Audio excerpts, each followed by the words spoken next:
Help me reach 7,000 subscribers. Please like the video and share your thoughts in the comments. Your feedback helps make the content better. She dodged my hug in the kitchen like it was a low branch. Don't start, Laura said, sliding past me to the fridge. I'm meeting the girls tonight. I already told you. You told me 3 minutes ago, I answered, leaning on the counter. I was thinking dinner. Just us. We could actually talk. She checked her phone. I can't cancel on them. It'd be rude. Ruder than blowing off your husband on a Thursday. She rolled her eyes. Mike, it's just a night out. Don't make it a thing. I didn't push. She grabbed a sparkling water, kissed the air somewhere near my cheek, and left me with a quiet house that used to feel like home. I stood there, wondering when a hug started requiring a sign-up sheet. If I'd seen where it was going, I would have skipped the polite phase and moved right to the part where I stop offering chances. I ordered takeout, ate in the living room, and watched the front door like it owed me money. Laura came back near midnight, smelling like a scented shop. She was cheerful with that careful, practiced cheerfulness you use for a neighbor you don't plan to see again. Fun night? I asked. She said, slipping off her boots. You didn't have to wait up. I didn't. I fell asleep to the ceiling fan. It gives better conversation lately. She paused. I'm tired, Mike. Me too, I said, of being rescheduled. She shrugged that away and disappeared down the hall. The door closed. Not slammed. Closed, like a lock quietly sliding in someone's head. The next morning, I laid it out over coffee. Let's block a Saturday. Hike, early lunch, actually sit across from each other like we're married. Laura stirred creamer into her mug and didn't look up. This weekend? I told Mom we'd help with the garage. I didn't agree to that, I replied. And I'm not spending another Saturday in your parents' attic so your dad can reminisce about a lawnmower from 1992. She laughed, short. He likes you. You can survive a few hours. I can survive anything. That's not the point. I set my cup down. I want time with my wife. This week. She finally met my eyes. Why are you so intense about this lately? Because lately you treat me like a roommate who forgets to label his leftovers. Don't be dramatic. Then don't be distant. I let the silence sit, heavy and useful. Pick a day. She slipped her mug into the sink like she was putting a file back in the cabinet. I'll check my calendar. That was the first initiative. I sent a message to her family group chat. Polite, clear. Won't make the garage weekend. Catch you another time. No drama, just new terms. Laura saw it 5 minutes later and blinked at me like I'd unplugged her favorite lamp. You could have told me, she said. I just did. She didn't argue. She didn't agree either. That was the new normal, a soft wall you keep walking into until your forehead learns. At work, my foreman Nate watched me push bolts into a bin like they'd insulted me. You look like a man being talked to through a closed door, he said, dropping into the chair across from mine. Accurate. You two fighting? We're not fighting, I said. She's delegating me to the background. He snorted. Background men stop buying flowers. They stop paying for the soundtrack. I drove home thinking about that.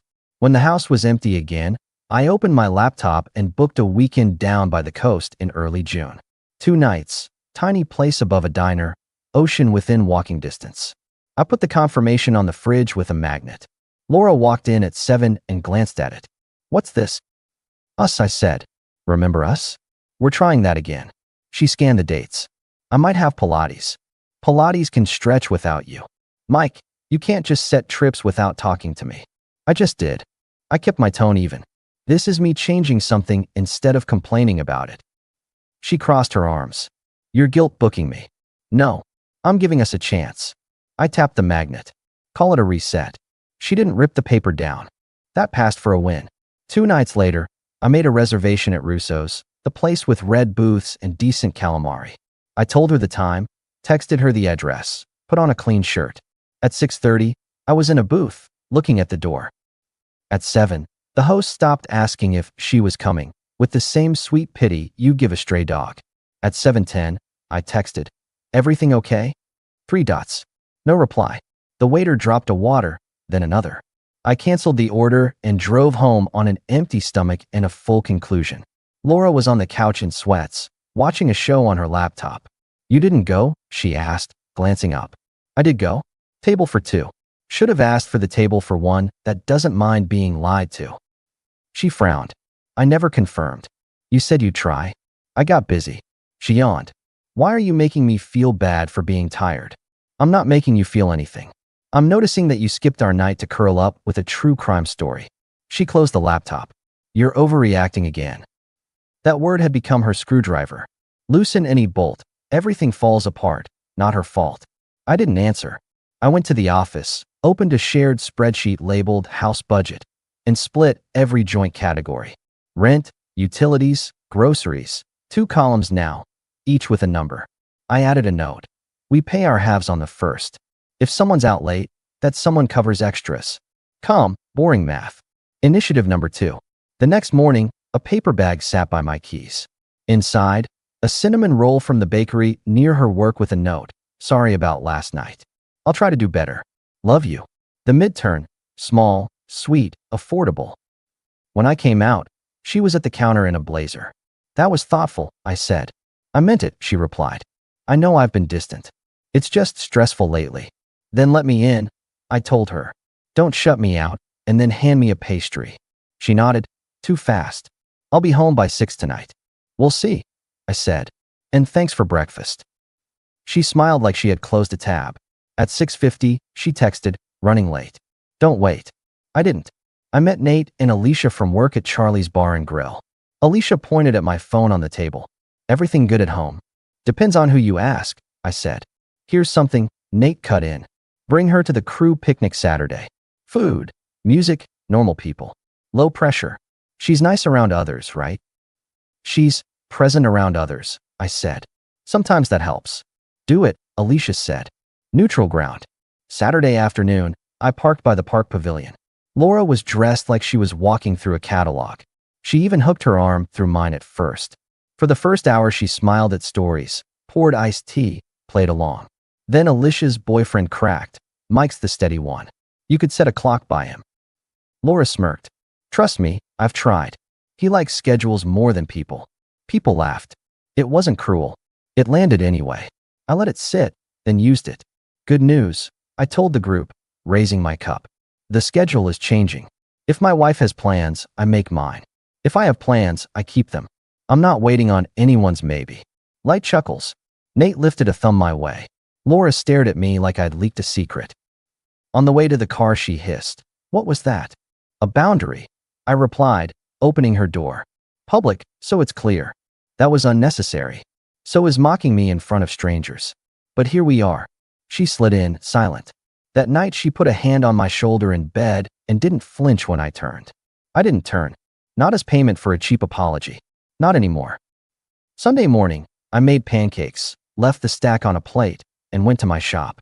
Alone, with the sound of a sander, your brain stops negotiating with fantasy. By midweek, the coast trip was 4 days away. Laura hadn't mentioned it. I brought it up while we were both at the sink. Bag for 2 nights, I said. Bring a jacket. She reached past me for a towel. I don't know if I can take Friday. You can. You don't want to. Don't tell me what I want. Okay, I said. I want it. For both of us. She straightened. Fine. I'll go. Happy. Not yet, I told her. Happy comes after we actually show up. Friday morning, she left early. At 10:30, she texted, packed a few things. We'll meet you at home at 5. Neutral. Functional. I left work a little early, filled the tank, and put a cooler by the door. At 4:45, I was ready.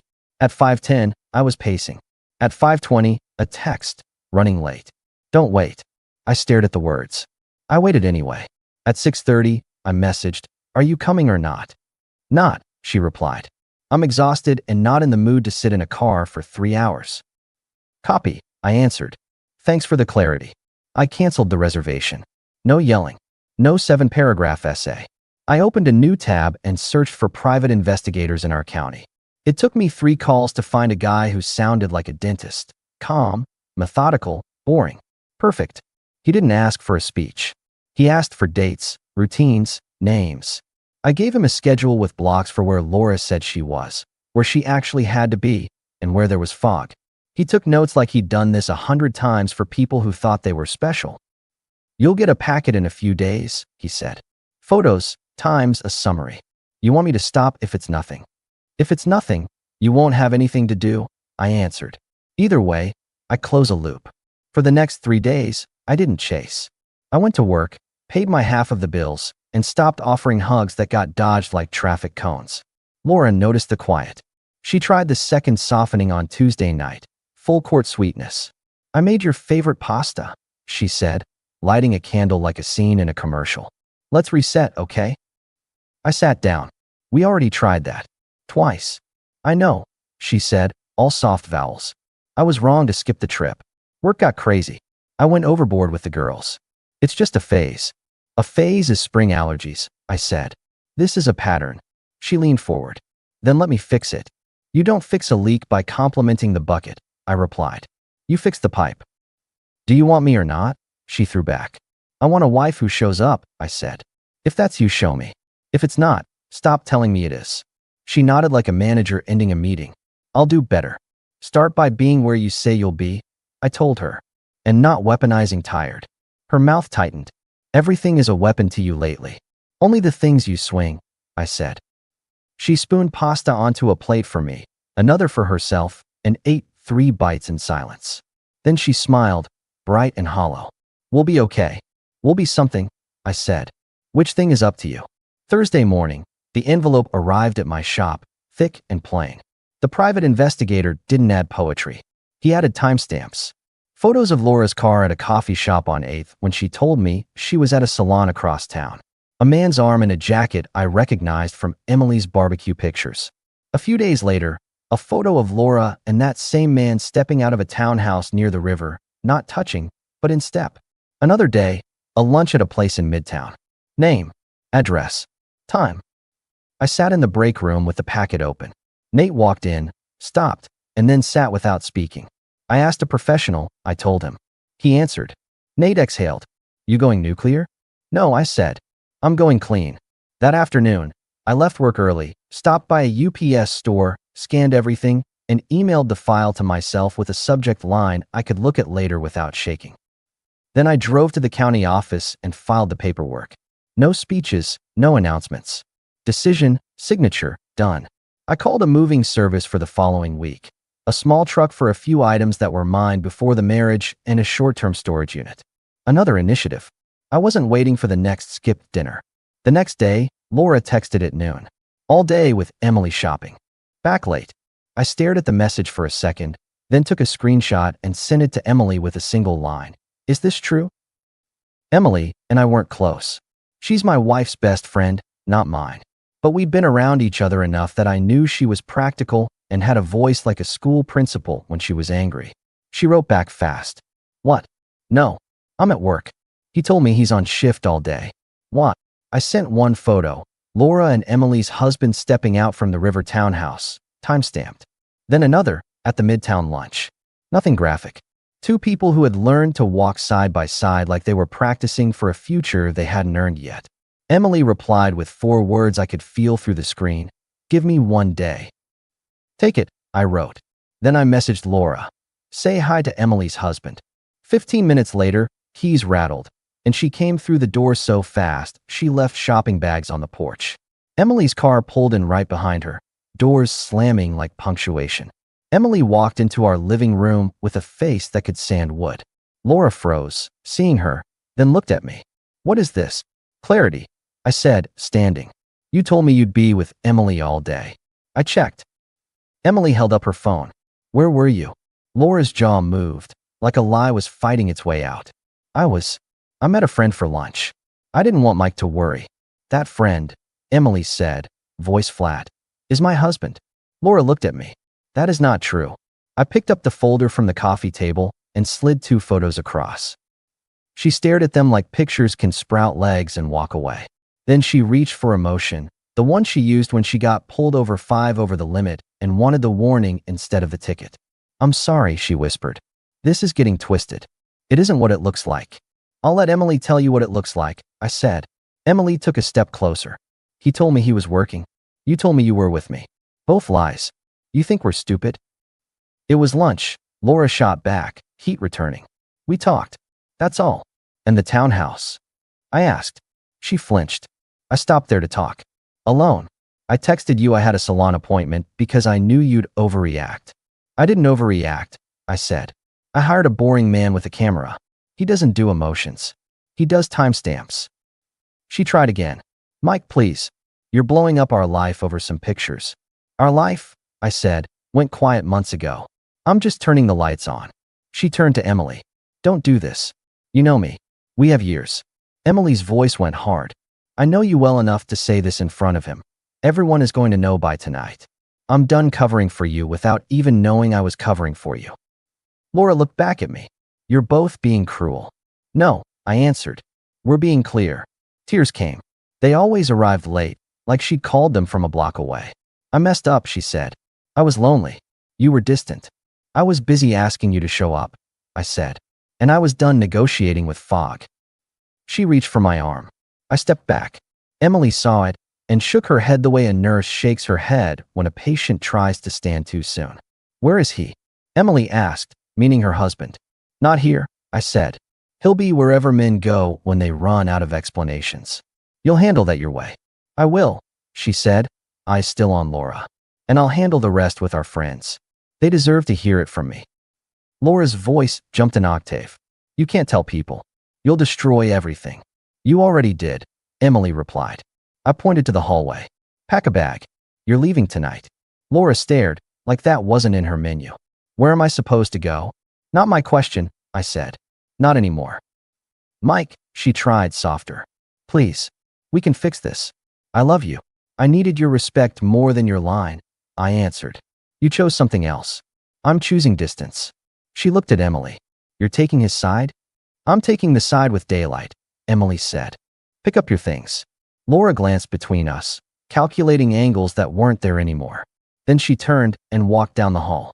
Drawers opened. Zippers. The noises of a life that thought it had time. While she packed, Emily and I sat in the living room.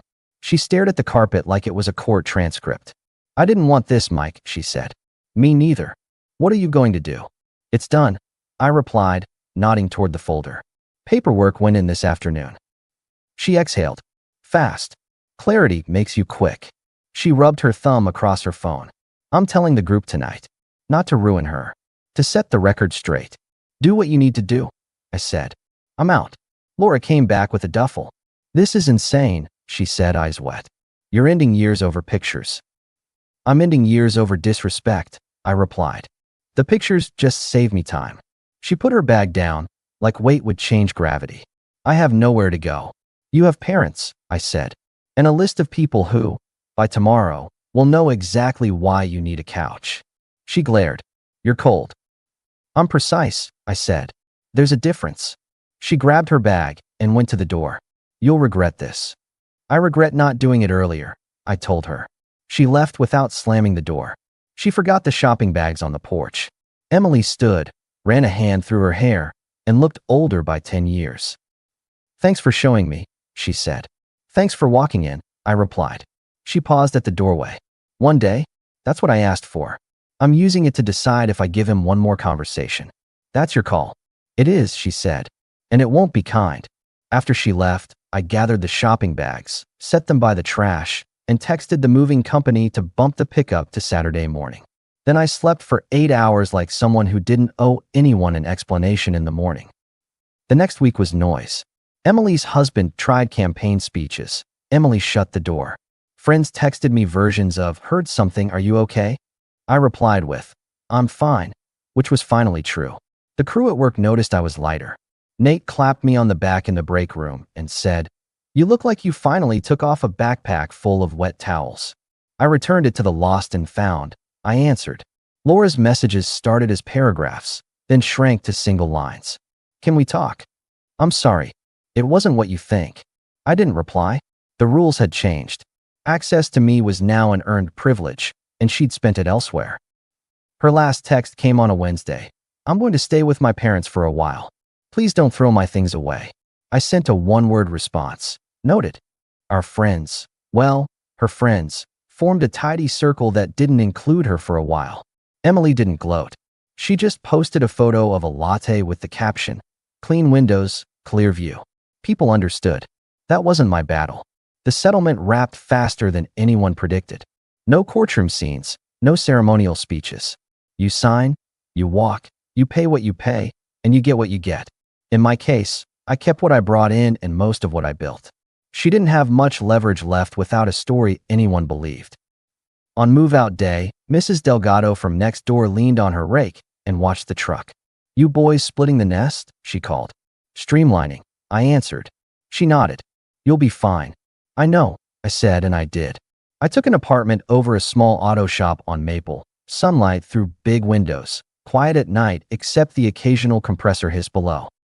I bought a used pickup, not to flex, just because it was mine and it worked. On Saturdays, I drove to the lake with a thermos and a sandwich.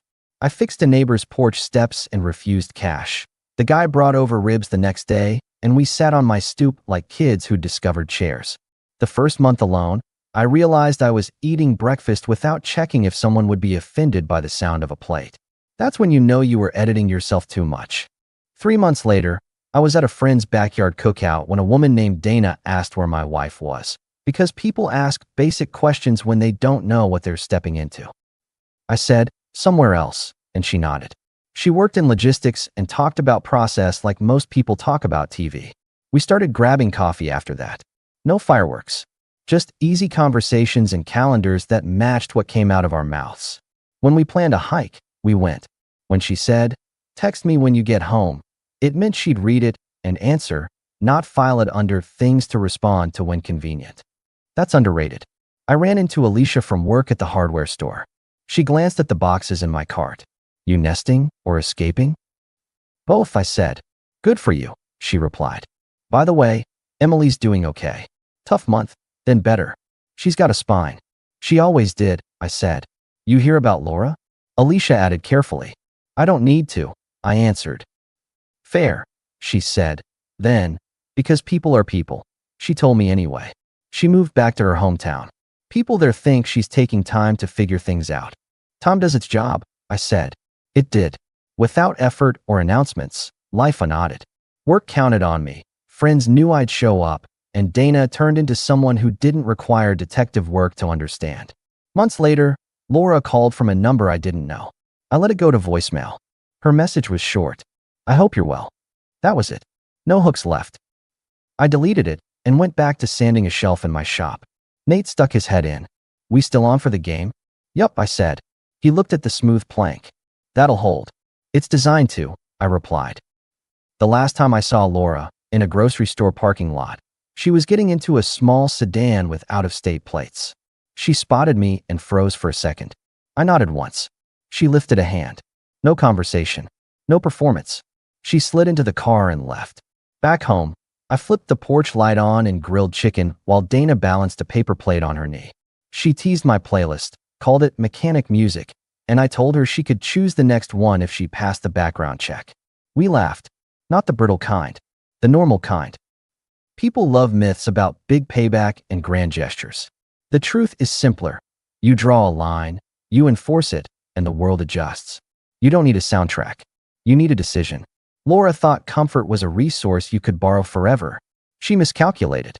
She lost the comfort, the circle that covered for her, and the man she assumed would keep paying for a version of her that didn't exist anymore. She moved back with her parents, and after that she moved out of my head. If she ever tells the story, I'm the cold one who walked. Fine. I'll be the cold one. Cold keeps shape. Warmth turns to fog, and fog hides problems. I prefer shape. When I closed our front door that day with Emily in the living room and the photos on the table, Laura said I'd regret it. Here's the truth I landed on, simple as a wrench. Regret is for people who ignore facts. I didn't ignore them. I put them in order, then I acted. The last message I sent her was also the last thing I said in person, and it still fits. Say hi to the man you risked everything for. He won't be around long. Comfort never is when you cut corners to get it. Me? I traded a silent house for a smaller one with laughter in it. I traded a schedule I begged someone to respect for a life where plans stick. I traded pleading for peace. That's not tragedy. That's maintenance. That's a man taking back the keys to his own place. And if there's one final sentence that closes it,